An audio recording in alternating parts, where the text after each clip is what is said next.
They say the city swallows people whole. No name, no past.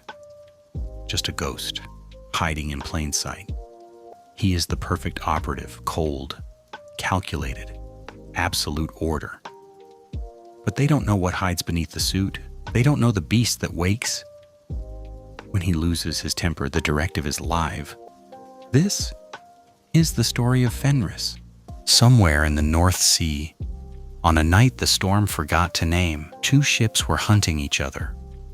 One carried the mark of the Delta, cold, organized, ruthless. The other carried only an X and one man.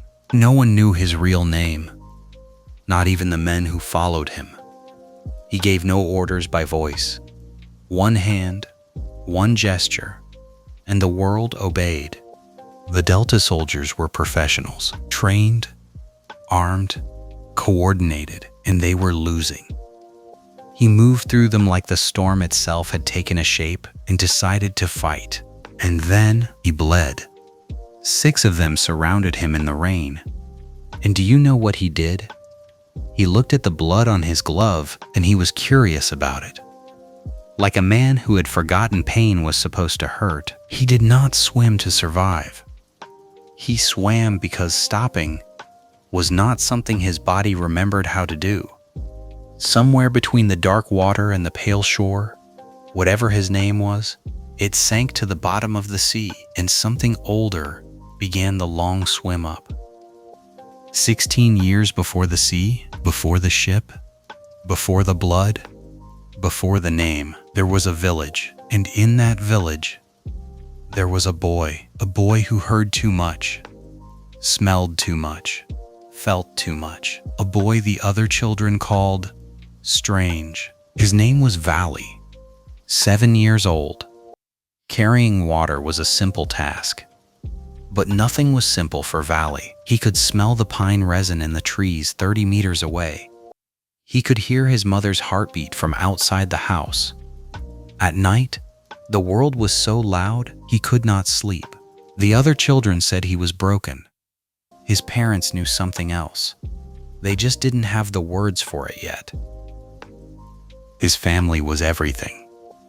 Halvar, his father, who never asked him to be anything other than what he was.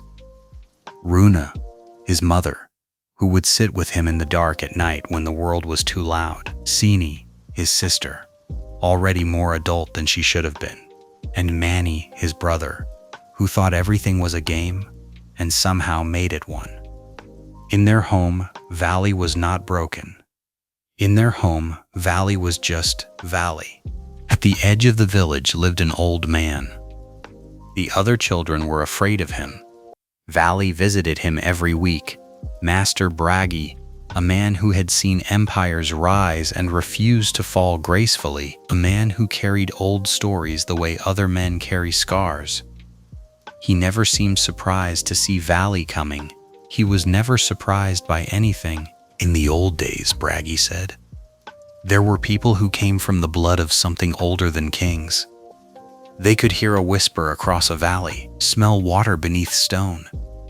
They could not sleep because the world was never quiet enough for them. The world spoke to them constantly, and they were built to hear it. Valley was very still. Is any of it real? He asked.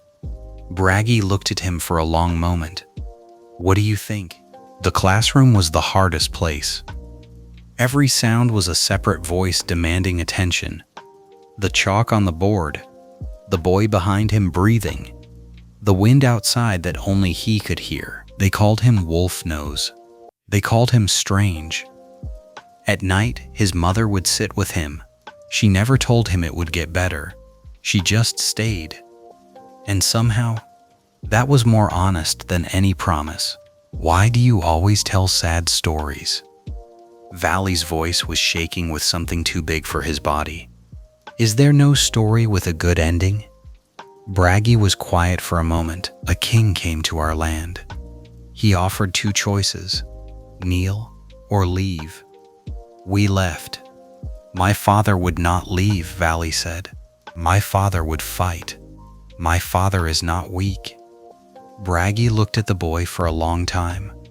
Yes, he said quietly. He would fight.